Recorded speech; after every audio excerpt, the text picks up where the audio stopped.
Welcome to Meet the Author, where you can join in on insightful conversations with best-selling and award-winning indie published authors. Your hosts today are Rob and Joan, who themselves are indie published authors, book publicists, and paranormal investigators with Tampa Bay Spirits, based in Tampa Bay, Florida. Thanks for dropping by.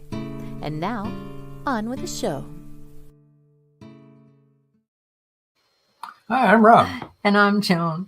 We're so glad that you joined us today. Whether you're in our audience watching this live tonight, 7 p.m. Eastern Time, or if you're listening to it later on our podcast, or if you're watching the podcast later on, we're really glad that you're in the audience. And as of December 7th, on Thursday night at 9 o'clock, this show will be rebroadcast on a radio station in Atlanta, Georgia, an FM radio station. So plenty of places to watch us. We have a lot of comments already. William Nelson. Hi, Bill Nelson here, new author and first time attended. Welcome to the audience, Welcome Bill. Aboard. We're glad to have you here. You beat George on tonight. Yeah, you did. Joe Conjal says, hi, Rob and Joan. Hello, Hey, Joe. Joe. We're glad that you're here. Marjorie Deering says, Wednesday again already. Hi, everyone. Hey, yes. Marjorie. And Joy Shelton York. Hi. Hi, Joy. And actually, that brings me to the next thing I wanted to say. We will be having a paranormal podcast. It's the last Thursday of the month, tomorrow night. And you guys, Jessie has some real ghost stories that people have written into her. So she'll be telling one tomorrow night. She'll be reading one tomorrow night. And then we're going to talk about elementals.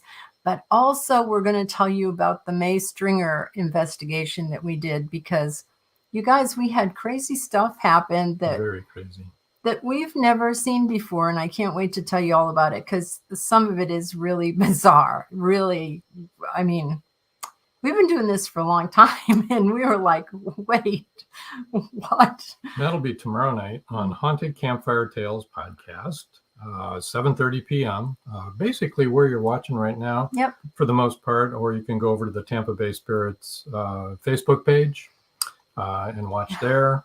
And you can catch up on all the old episodes at Tampa Bay Spirits 1, number 1 at .com on our website there. Joe Conjal says, congrats on the Atlanta station. Yeah, that's pretty cool. Any word on the British magazine? No, we haven't talked to them about, they want us to do, they want to interview us and do an article about us in their magazine, and we'll be doing that soon. I really would like to wait until after the holidays, because we've been super busy. That would be the best. And George Dismuke says, okay, so like I'm here, dogs at my feet, a wedge of Nadine's birthday cake at my elbow. Happy birthday, Nadine. It wasn't today. It was yesterday. That's German chocolate cake. Thanks, George. With pecans. And George's leg is propped up. Good to know. That's good news. He was bitten by a spider, and it's very bad. It sat down beside. No.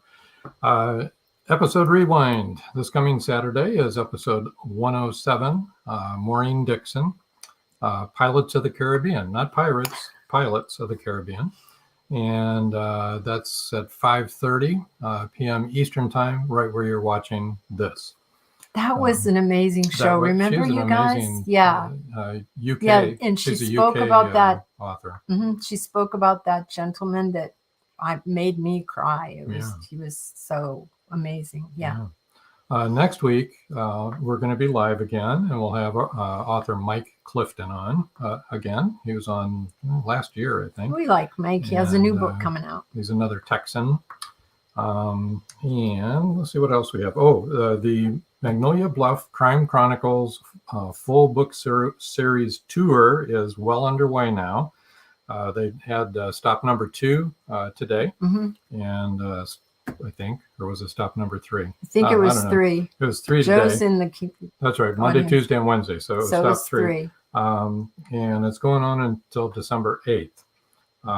You can go to LoneStarLiterary.com, and then you click on the blog tours tab. If you're having trouble finding it, just email us and we'll be happy to help you find that.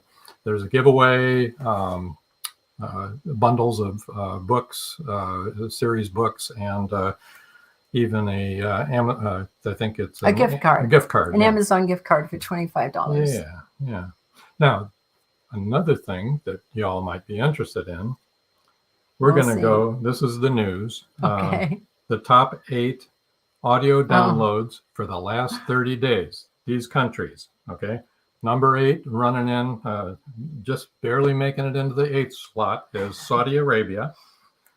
7 is the Netherlands.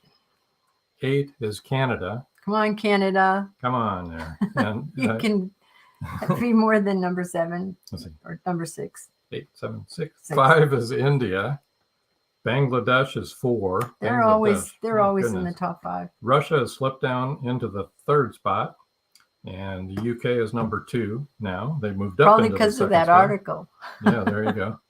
And but US, of course, is number 1. We're carrying 65%. So there's a lot of people in the other parts of the world that are watching this show, and we thank you for tuning in. So Joe Conjal said, how was the camping trip? It was wonderful. It was really, really fun. It rained every day. Yeah, but it was really nice. We got a lot of writing. It was a writing trip, so that made sense. Yeah. And then Joe Conjal said, and we wind up the tour. We do wind up the tour. Yeah. We're in the caboose. We've been married a long time. Yes. Okay. So what else would you like to talk about? How about we talk about our author that's going to be on tonight? She is a New York Times bestseller. Paul Hollis says, hello, Walt. Robert White. Ooh, yes. And here's another part of the world watching from Australia. We're glad that you're here. Thank you for tuning in. I hope you're doing well today, Robert. I do too, Robert. We think of you often. Think good thoughts. Introduce? Yes, I would Patricia? like to actually introduce the author, New York Times bestseller, Patricia Crisafulli, and I think you're going to really enjoy what she has to say and share with us. So, and if she hasn't gone home, we're going to bring her on right now before she does go home. Right. Okay. Hi, Patricia. Hi. Well, luckily I am home, so I could just listen and be home. So it was okay. One more comment. Paul Hollis says, hello, all. Hi, Paul. We're glad that you're here. There we go. Okay. That's it for comments for now. All right. All right. So how are you doing, Patricia? I'm doing great. It's so very atmospheric. I'm in Oregon, as we talked earlier, and it's getting very dark and foggy, and it's a perfect atmospheric condition. I wish I could turn my computer on, but last time I did that, it went off. So we're not doing that. We remember that. Yes. Yeah, it's like it is becoming a dark and stormy night. Perfect for talking about mystery, or exactly for a paranormal thing to happen. Exactly. So I feel like it's and the trees are getting really dark looking. Be good for a true crime, right? We've got another comment from Robert White. He said he's doing well down here aside from the heat because it's summer there, and of course we're at the beginning of almost the beginning of winter, not quite there yet, but yeah, we were in the 40s overnight. That was brutal.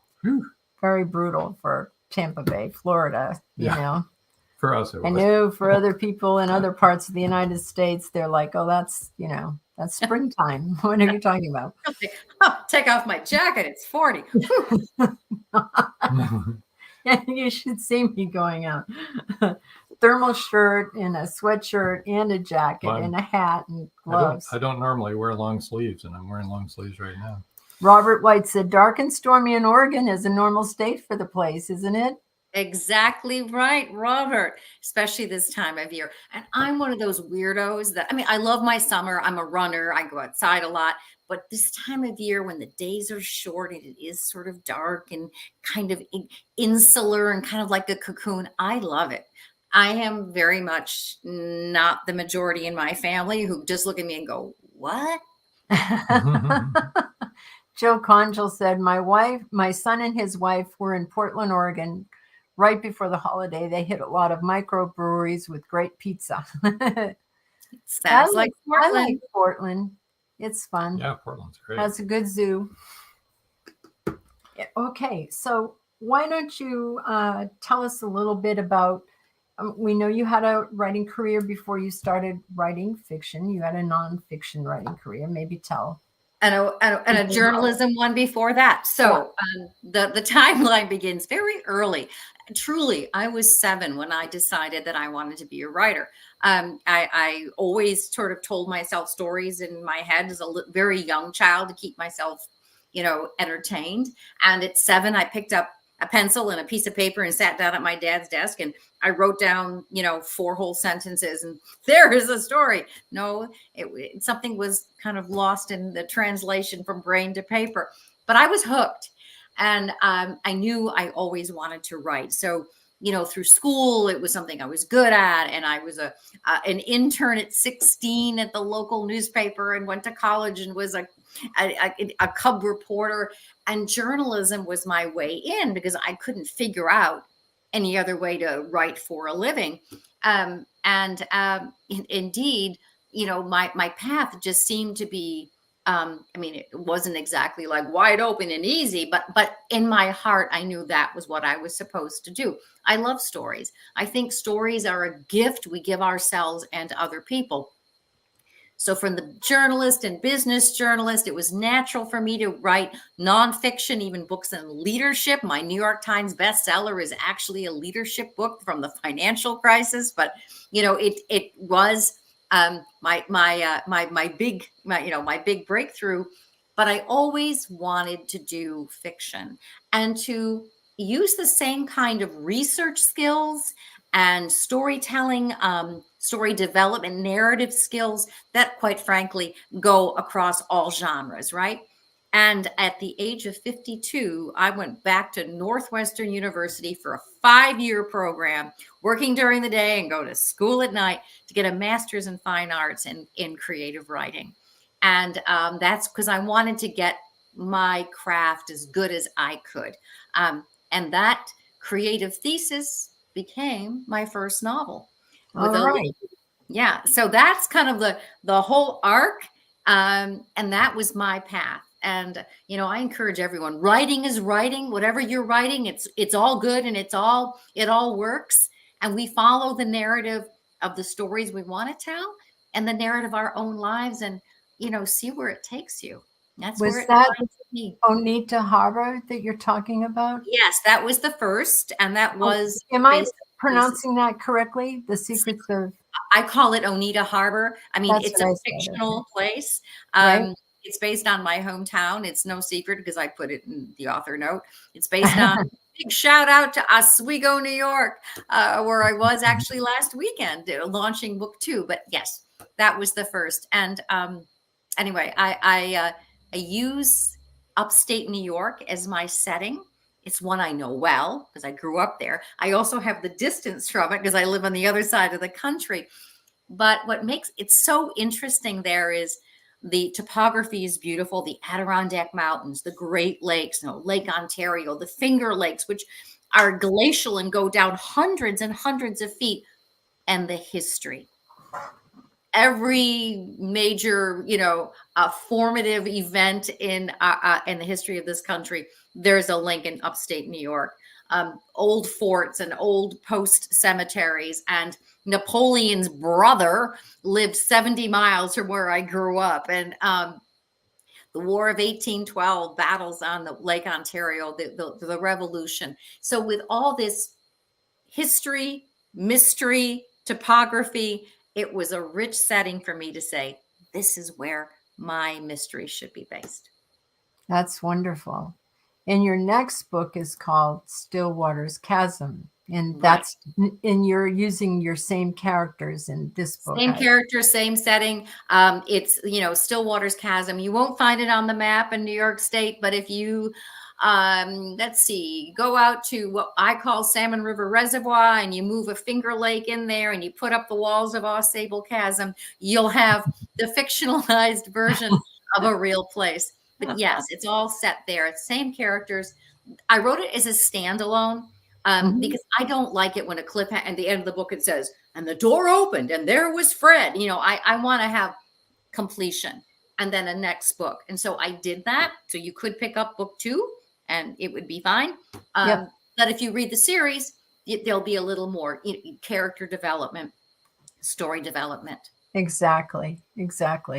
The same with our books, but you're going to develop your characters more with each book that you write. So it helps to read the whole series. But we always like you write them as standalones so that people can have a whole story without being lost. Right. And I've done that with series too. With Louise Penny's books, I read them completely out of order. It just happened to be like, oh, this looks interesting. Oh, it's right. And I was in the middle of the series and I read back and forth. And she's so skilled. And I think it's something to take into consideration that people might be visiting in the middle and give them a satisfying story. Yeah, I agree completely. Can you tell us a little bit about your publishing journey? Yes. Okay. So, from the nonfiction, right? I was published by smaller publishers and business publishers. I've been published by Palgrave Macmillan on a book about Rwanda, Wiley, and in the leadership book. My very first book was actually HCI, which is the folks who published the Chicken Soup for the Soul series. So that they did my very first nonfiction book. And on this, when I got into fiction, my lovely agent Delia, hello Delia, said to me, I'd love, because yours books are a bit literary and you've got a mystery within a mystery because there's always an artifact. I'm going to recommend you to this indie publisher called Woodhall Press, because I know that they're expanding and they're looking for unusual storytelling. And so I was like, yes. I love them. Their cover work is gorgeous. And they really take care with the story. And it's been a very good match. I've often said, yeah, that's much better to look at the cover than when me hold mine up. I always say that, you go, it's like being asked to out on a date. You go with the one who asked you and you decide, say yes. But it is that partnership. I think that's been the number one thing. I've been really lucky with publishers. It's hard to get them. It's hard to get them pay attention and all that stuff. But when I forged that relationship with an editor, it has been, I've sought it as partnership, making sure that I'm bringing my A game, but I'm doing my marketing and I'm doing my promotion, and that we're working toward mutual goals. Yeah, good. That sounds good. Do they do much marketing for you? I mean, more social stuff. They've got a good platform. I think it behooves every author to do as much as you can, because I'm a communications consultant in my day job. I know a little bit about marketing, and of course, I write all day long anyway for clients. So, and I work with a wonderful publicist, Avita. Little hi to Avita, who is helping me doing great work about getting the word out. So, it's all those things. It used to be in nonfiction. When you wrote a nonfiction book, they'd say, well, what's your platform? Because if you wrote a book about, you're a physical fitness expert, and you were like, I trained the Navy SEALs and being physically fit. They'd say, well, what are you doing? You're like, well, I go to the Navy SEAL conference every year and I do this. And they want to know your platform. They also want that now in fiction. They want to know, can you reach people? Oh, Can you? absolutely. And I know it feels like, ooh, because every writer I know, myself included, is like, no, I want to write. I don't want to market. But we have to occupy both of those worlds. And the way that I have wrapped my head around it is to say, it isn't ego. It isn't, oh, look at me. It isn't, I'm a steward of my book. I love my stories. I love my characters. I Mhm. owe it to my characters, to this creation, to give them a launch into the world. So if I see it as stewardship of something I've created, yes, but that was created maybe through me, and that this story will bring someone joy or entertainment, or give them some an opportunity for a little critical thinking, which is what mysteries do. They exercise our brains. Then as stewardship, marketing becomes less onerous and more like helping something you love get into the world. I think it's the hardest part for authors because, first of all, we've been taught not to toot our own horn, Yes. since we were Yes. children. And really, it's something that you have to do. You don't want to say, well, you might like it. I don't know. You might not. No, you can't say that. No. And you can't just say, well, people will find it, especially in a No, very they crowded won't. category, because they won't. No. Everybody and their brother. And we've got, it's a very, very crowded category. So we have to do what we can to two things. Number one, to push, and get the message out, and two, to help each other. And I mean, how gracious is this podcast that you do Thanks. this? Oh. Because, you could just be talking about your own projects, but you invite people like me on here. And it's I'm going to use the word, it's a very loving thing to do. So thank you. Well, you're welcome. And right now we have to let some other people promote their books. So we're going to take a little break. So it's a good segue there. I just want to say I see your comments, and we'll get to them as soon as we come back from these short words from our sponsors. Hang on, we'll be right back. Yes. Don't go away, guys. Don't go away. More to come. It's every parent's worst nightmare. Police officer Madison Jackson awakes to discover her baby kidnapped from her crib. Was it revenge for someone she arrested, or something far more sinister? Madison's estranged husband is incarcerated in Supermax. As the second in command of a deadly Mexican cartel, did he issue the order to abduct their daughter? Bye, Baby, Bye, from author Kelly Marshall. Get your copy today. An unforgettable mystery thriller that will transport you back to 17th century England. Introducing Dream of Courage, facing fear head-on, your passport to 17th century mystery, mayhem, and murder. Follow Robert and John Rushworth through Leeds' bustling Briggate district, where danger lurks in the shadows, embodied by the thief-taker Jacob Wilding. You will laugh, you will cry, and be in awe of the twists and turns. Its meticulous attention to character development, emotional nuance, and the unfolding of the story's layers promise a compelling and emotionally charged journey. The U.S. National Times said, "Modern writers usually don't know what it was like to live in the past, but Rushworth Brown does this with great skill." Uncover the secrets of Smythe, the enigmatic tavern keeper who sends Robert to the Haven, to the pirate Captain Girlington. Will he outwit danger in the nick of time?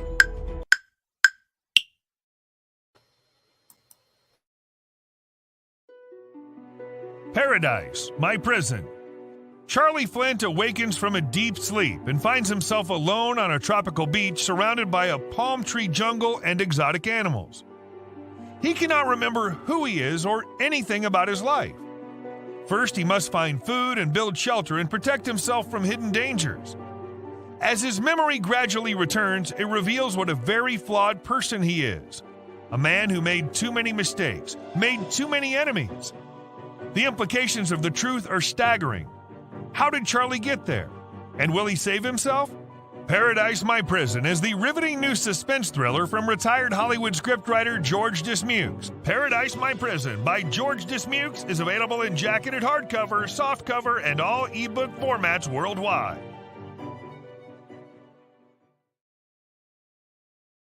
And we're back.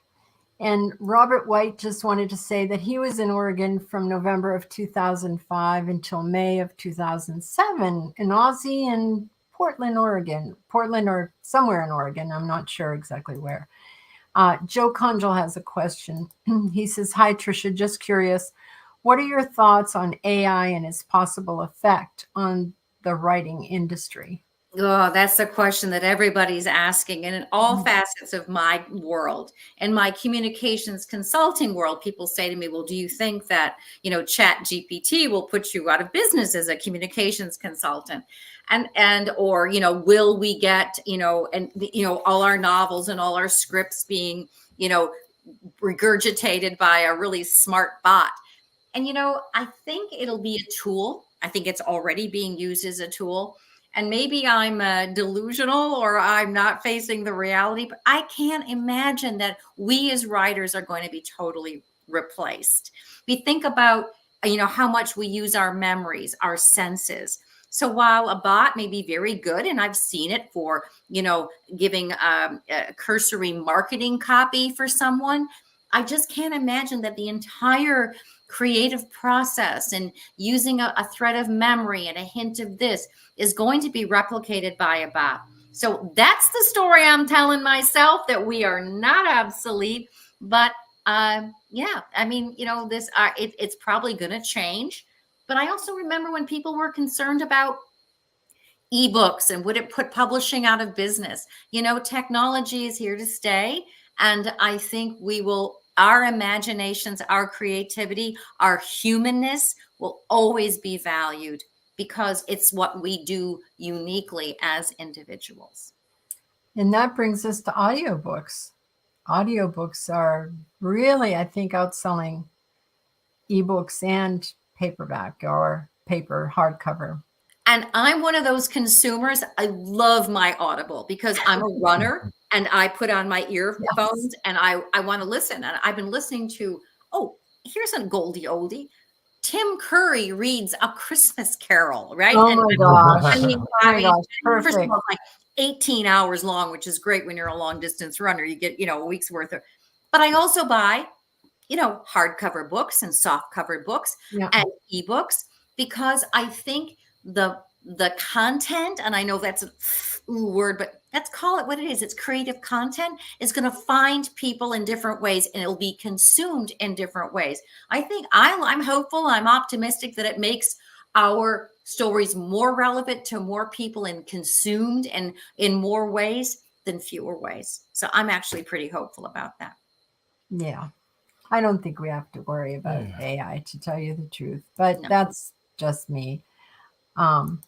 So Joy Shelton York says, how do you feel about AI Audible?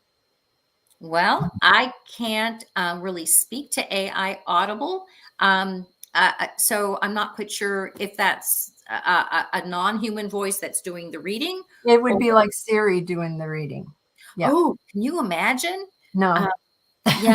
Not so good. I don't know. I use the read aloud for proofreading. You can put it on yes. And sometimes it has kind of interesting pronunciations. Yes. Yes. And you're kind of like what? Did I write that like that? It read the word content for me last night as content. The marketing content will be delivered by the quarter. That's the way it is right now. Right. Anyway. Right. Joe Conchal says, even with audiobooks, I think Amazon is going to offer a computer-generated reader for those. Oh, I don't want to do that. I mean, I love the people who do the voiceovers and the people who read the audiobook. I love, oh my gosh, some of them are so talented. I mean, and I think the consumers will, Ann Patchett's Tom Lake is read by Meryl Streep, and no chatbot's going to ever do that. Right. Joy Shelton York said it is being offered already. Okay. That's too bad, Joy. Well, if it makes books accessible, that would be wonderful, right? For people who have perhaps visual impairment, if it makes it accessible. But again, I'm hopeful that it'll help content and stories become more You're right. We had an author on who was blind from life, from birth for all of her life. Yeah. And Amazing. she told us, and this wasn't on the air, it was after, after we, or before the show, she said that she couldn't afford a lot of Braille books. They're very, very expensive. And so for her, it's a wonderful thing to be able to have things on audiobooks. And Joe Condrel said, AI can't replace a pantser, LOL. Okay, so are you going to ask, or are you going to make us ask? Go ahead and ask. Okay, usually Joe asks this. Are you a pantser or a plotter?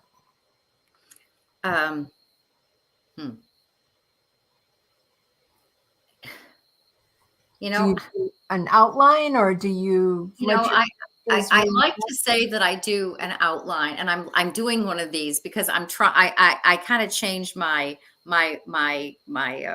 way of doing this from book 2 to book 3, the one I'm working on now, where I did more of an outline. And I liked it because it gave me guardrails, and it was a time when I had a lot of distraction in my life.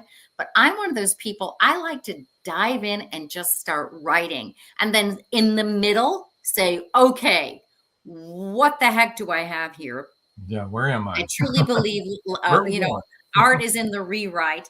And then I sometimes do what I call a reverse. I'm going to give you a crazy answer, a reverse outline. Okay.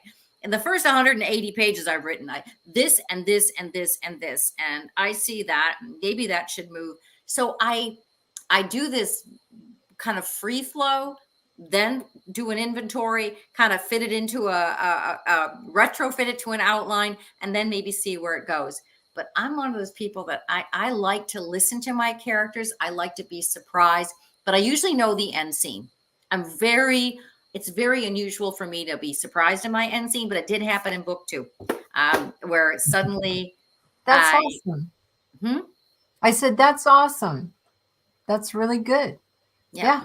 I was very surprised. Actually, it happened also in book 1 when a character said something, and I don't want to spoil it. It said, I thought it was all going one way, and then a character said, well, can we really do this? And I'm like, stop talking. Stop saying that. And then I realized that, unconsciously I had developed that, and I went for it, and it became a much more satisfying ending. So we added a third style here. You realize that? Yeah, I guess why I was like. Reverse plotter. Reverse plotter, I'm a, plotter, a pantser, or a reverse plotter. Reverse plotter. I like it. Yeah.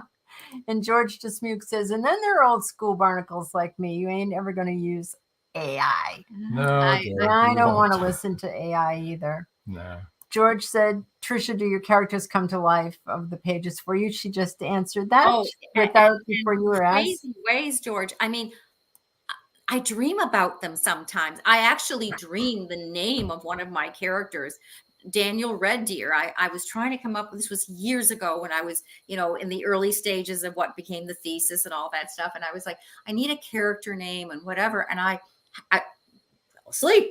And in this dream, this man stands in dark background, and he has hair pulled back, gray hair. And he says, my name is Daniel Red Deer. My name is Daniel Red Deer. My name is Daniel Red Deer. And I woke up and I was like, that almost like Sheldon on The Big Bang, Yeah. I'm not sure what that means about me, Yeah. But and I was like, okay, I'm going to go with it. And so my characters do come alive. They do surprising things. A bad guy turns out that he wanted a redemption. Let's see who else. 2 characters fell in love that I didn't see that coming. And I was like, oh man, I got to go rewrite a bunch of stuff. So yes, they always surprise me. George Dismuke says, one of my characters keeps getting in the fridge and drinking all of my beer, to which Robert White said, at least they aren't taking the chips and cookies. There you go. Or the car, right? Well, that would be bad. When do you want to have Patricia read? We should probably do that very soon, because we're going to second break coming up very soon. Let's do so that. Why don't we do Are that you good right with now, that now? if you're ready to read? I'm sorry if I keep calling you Patricia, but our daughter is Patricia. Everybody else calls her Trish. And my sister calls me Patricia. So But- you're in good, and you're in good. Anything, it's all good, and it is my author name, Patricia, and Trisha, and it's all good. Okay, so this So I'm going to is read you a little bit from The Secrets of Stillwater's Chasm, which is book 2, and the Ohnita Harbor Mystery Series. So the setup, real quick, is my protagonist, Gabriella Dominici, is out on a lovely hike in the beautiful foothills of the Adirondack Mountains with Daniel Red Deer. And they are very much having a romantic day, and it's beautiful there. But of course, as you can imagine, since this is a murder mystery, things are going to get kind of interesting. The September sun rose above the trees and stood nearly at its apex. Gabriella paused to retrieve her water bottle from her backpack and took 4 long swallows. She offered it to Daniel, who drank deeply. When they'd had their fill, she replaced the bottle and reached for his hand to continue walking. She recited what she'd read the night before about this part of northern New York State, how during the most recent ice age, great glaciers had carved deep lakes and chasms and piled debris and earth into tall foothills. Just 30 miles from where they hiked rose the Adirondack Mountains, which contained some of the oldest rocks in the United States, more than 1 billion years old. Who knows? Maybe some of these stones too, she said, kicking one with the toe of her hiking boot shoes. Always the librarian, Daniel replied. Gabriella caught the deepening smile lines around his eyes. Guilty, but I like knowing stuff. And I like hearing it. The trail curved to the right, the trees parted, and Gabriella gasped at the first glimpse of the rocky walls of Stillwater's Chasm. Taking slow steps toward the edge, Gabriella peered over, expecting a sheer drop-off.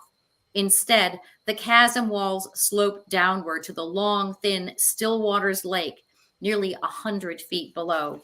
On the other side, rocks lay in horizontal bands like the layers of a cake, except where they heaved up, in some places nearly vertically. Gabriella scanned the rugged land stretching in all directions. Not one human-made structure could be seen. I see why you love it here. Daniel came up beside her and placed his hand gently on her back. It's one of my favorite places. They followed the curve of the lake, skirting a small marsh studded with cattails. Up ahead, the bleached hull of a tree trunk rested on the shoreline, and beside it was an upturned canoe, its deep green finish glistening in the sun. Gabriella looked behind them, wondering if they should walk in the other direction to preserve the illusion of being the only people here. But Daniel continued forward. On the other side of the tree trunk, hidden from sight until they reached the canoe, a man stretched out, face up on the rocks.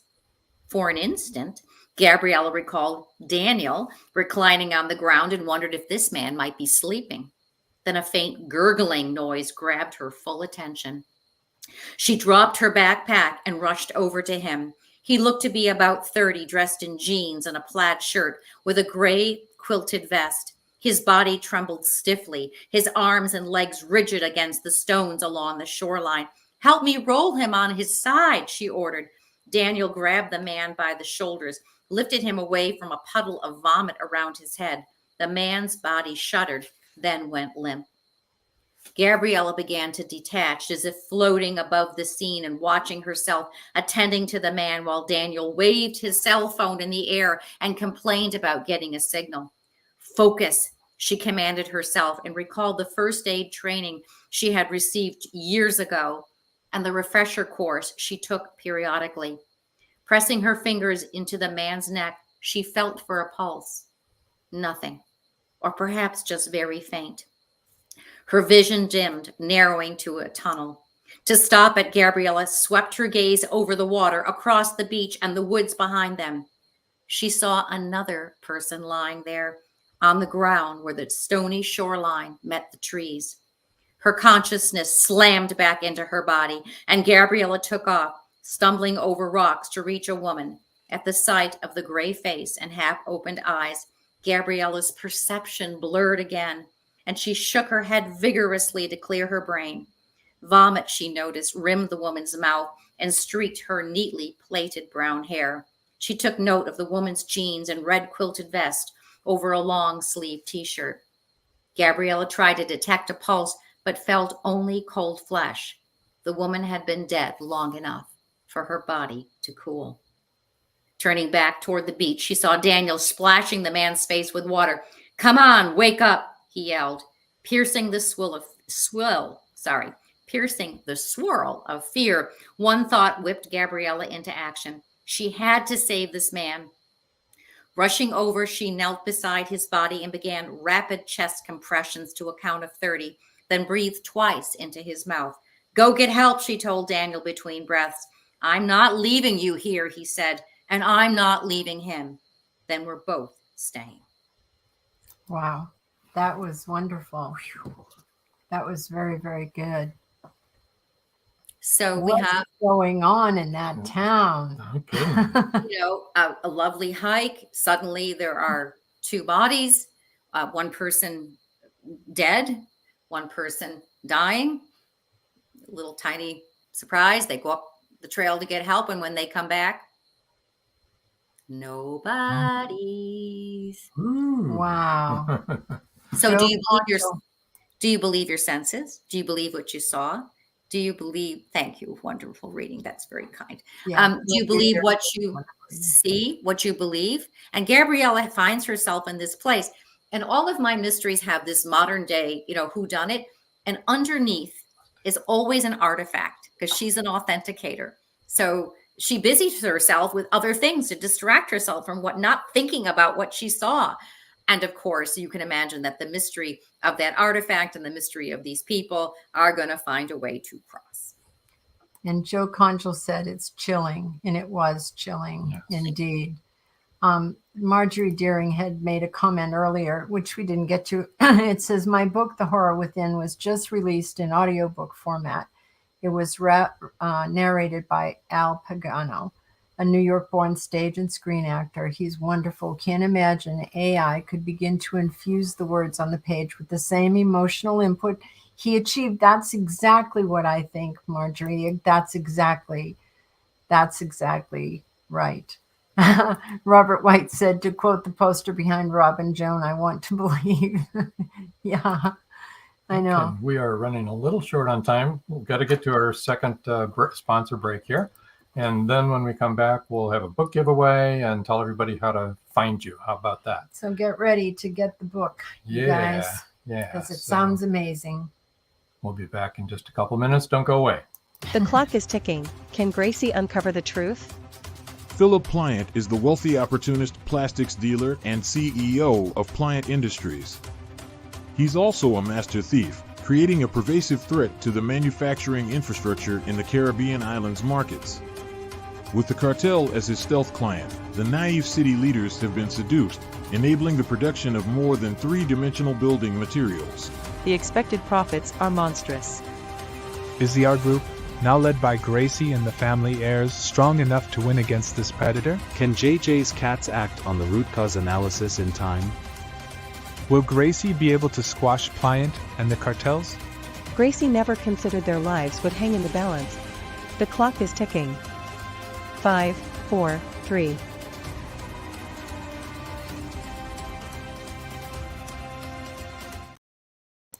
It's 1919, and Eric Laska returns from the war in Europe. Two new enemies await him in the small, coal-mining town he calls home. One is a threat to his relationship with Rebecca, the love of his life. The other, a bloodthirsty beast, is stalking the mining town residents. The townspeople suspect Eric of one of the killings. An old man and Rebecca's 11-year-old sister have seen the beast, but only Eric believes their story. To protect the town and clear his name, he's forced to prove the werewolf exists. Available on Amazon. The Horror Within by Marjorie Swift Doring.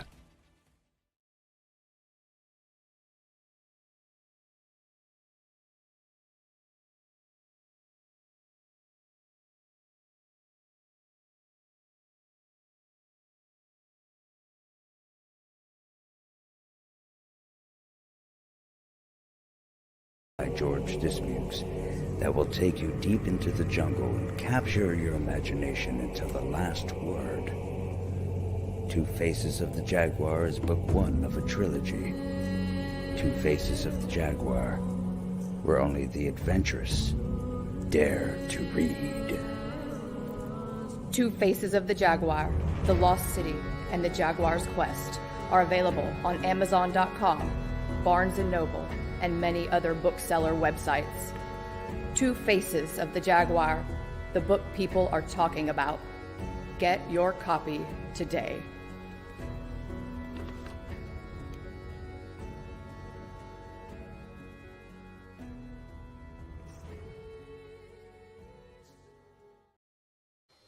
And we're back. We are, Mhm. no doubt about it. That was Okay. a really fun reading. I really enjoyed Yeah, it. that was really good. Thank you. Thank you. That was fun to read, even though I got the word sorrel sort of stuck, but it's a good thing. I guess my heart was pounding too much. There you Even go. when we read our own books, right? We still Yeah, mispronounce it. You did real good. Though. You did a really good job. Yeah. All right. Yeah. Yeah, you brought us into it for sure. Yeah, definitely. Yeah. Yep, I could see it.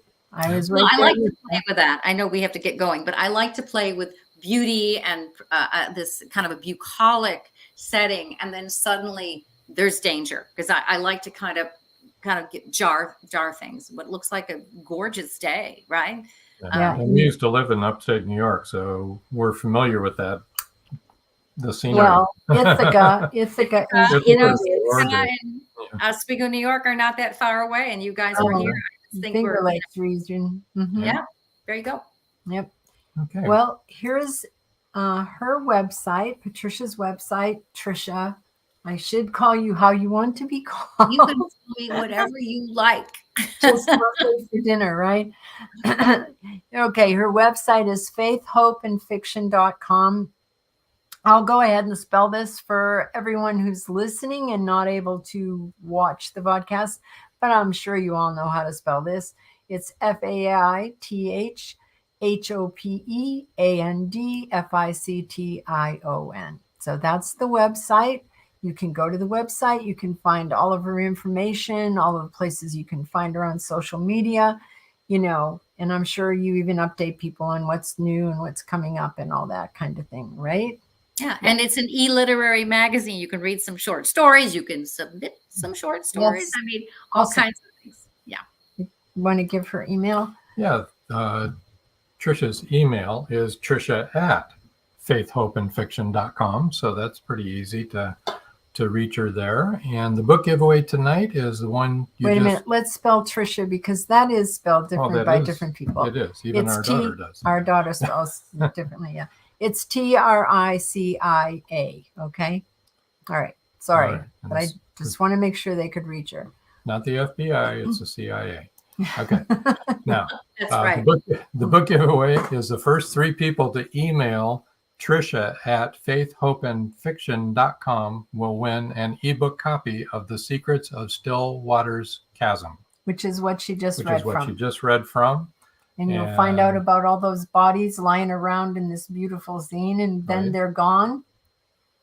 Yeah. You can, on our What website, you happened? can find out how to get the first book too. So you can be right all up. You can figure it all out. Oh, I'd it's love to all hear okay. from folks. Yeah. You can read the first book and figure out how the romance started that we walk in on this book. So we have about 5 minutes. Would you like to tell us what's on the drawing board, if there's anything happening? Absolutely. Gabriella isn't done yet. And so I'm very excited about having my third novel, underway, continuing this story and mining more history in the Ohnita Harbor area. That's my goal. Do you have a working title of? I do. It's called The Secrets of the Old Post Cemetery. Because in my hometown, there is a fort that goes back to 1726 and was rebuilt in the early 1800s. And there is an old post cemetery where these very modest little grave markers, that's unknown soldier, 1776. Oh my goodness. And I was like, okay, this is asking for something. So I play with time a little bit. It's got a historic prologue and epilogue. and then a modern story in between, and of course, an artifact.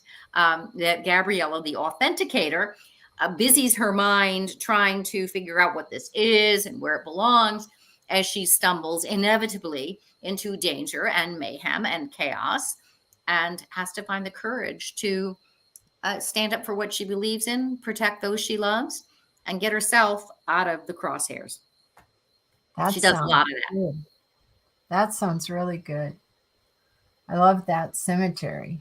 Yeah, yes. I've always loved it. And one of the favorite characters in books 1, 2, and 3 is her 77-year-old Italian-born mother, Agnese. And Agnese is the one who just gives her the business all the time. She's a bit of comedic relief, but I love this fact that it's a multi-generational story as well, between a secondary character, her mother. I can hear Agnese saying, "What do you mean secondary? I'm the big character." We just don't tell Agnese that.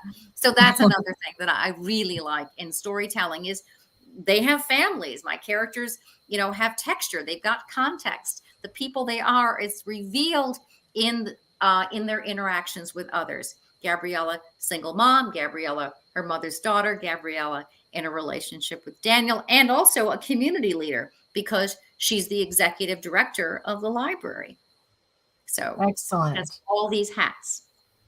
What do you think? Do you think it'll continue after book 3, or do you think you're going to be, how are you feeling? Do you feel like you I'm not done.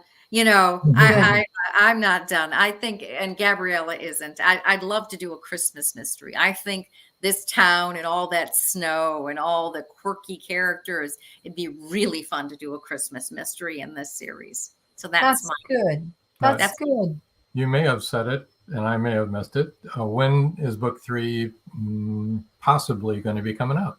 I would hope that the end of 2024. They tend to come out at the end of year, so that would be my hope. Okay. All right. So maybe next fall, early winter. We'll be on talking again next fall. That's fine. Make it an annual event. Right. There you go. Actually, for some of our authors, it has been an annual event. Yeah, sure has. Yeah.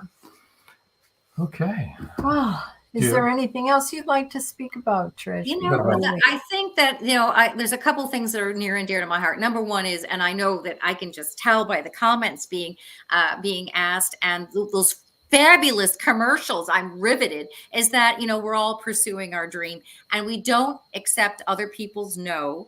It's not no, it's just not yet, or it's almost, or different direction. And we keep our dreams alive and we keep our writing ambitions alive. And we let those stories take us to different places.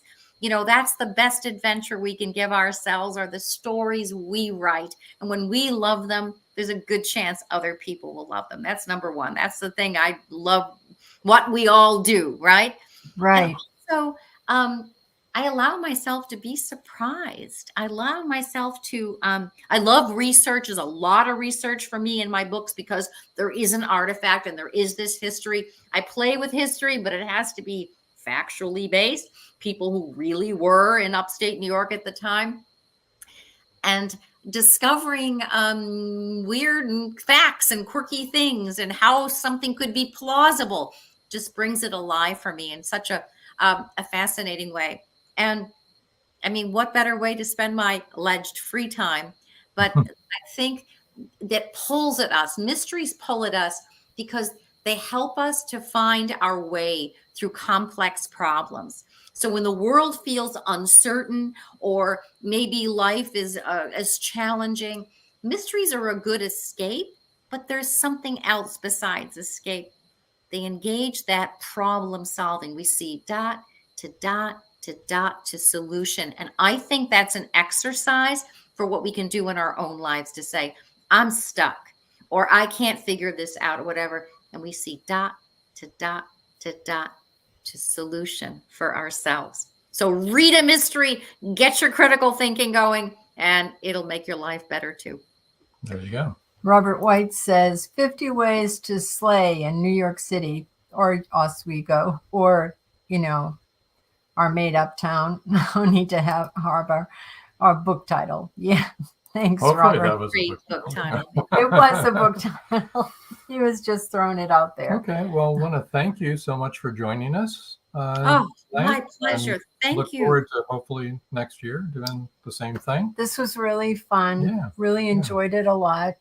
I'm sure the audience did as well. So going to move you over and hang on there, and we're going to close out here.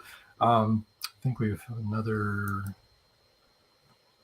Joe says, great show tonight. Thanks to Tricia, who is a bundle of energy. And of course, Bob and Joan. Thank you, Joe, for tuning Paul in. Hollis says, another wonderful, informative show. Thanks, Rob, Joan, and Tricia. Thank you, Paul. And thank you, audience. Yeah. The show wouldn't be the same without you, Tricia, or without the audience. It'd just be Rob and I talking. And nobody wants to see that. Nobody wants to see that. So next week, join us, same Wait a time, minute, one same more. place. Marjorie Deering. And may I say that the voiceover actor did make a little mistake on Marjorie's book. He calls her Marjorie Doring, but her name is indeed Marjorie Deering. Thanks for another terrific episode, Rob, Joan, and Tricia. Thank you, Marjorie. And thank you, George. Don't forget to tune in tomorrow night, Marjorie. It's going to be fun because some crazy things happen. Yeah. George Dismuke For sure. says, great interview. Okay. So I want to also tell the people in other countries that are listening to this podcast, we'd like to kind of hear from you. So give us an email at carternovels@aol.com and tell us your story. What are you there for? Where are you? And how you like the show and all that. Mm-hmm. And Joyce Shelton York says, great show. Thanks, you, Joy. Joe.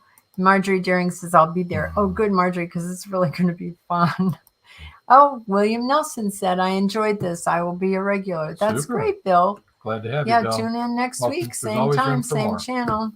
Tune into the Paranormal Show, the same channel. Well, yeah. Sort of. Yeah, sort of.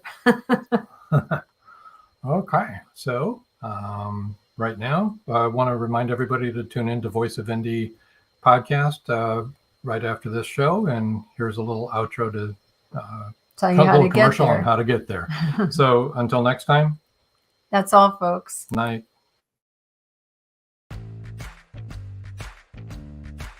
Live every Wednesday, your Voice of Indie hosts Beam Weeks and Stephen Gees welcome authors, musicians, publishing industry pros, artists, and assorted creative guests for an exciting interactive hour. Call in during the show or post questions and comments on Twitter for responses in real time. Meet your favorite indie creators, learn inside tips, network, and promote your work. The link for each week's show is pinned on Twitter atop @VoiceOfIndie. And you can receive the link every Wednesday morning in your inbox by subscribing to our newsletter at freshinkgroup.com.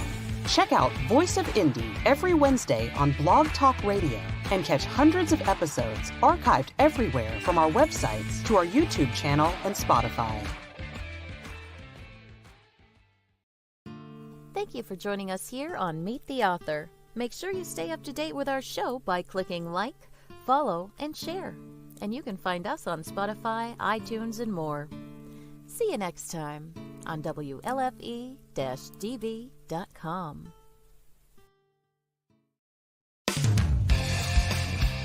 You've been listening to WLFE-DB.com, where our shows are your shows.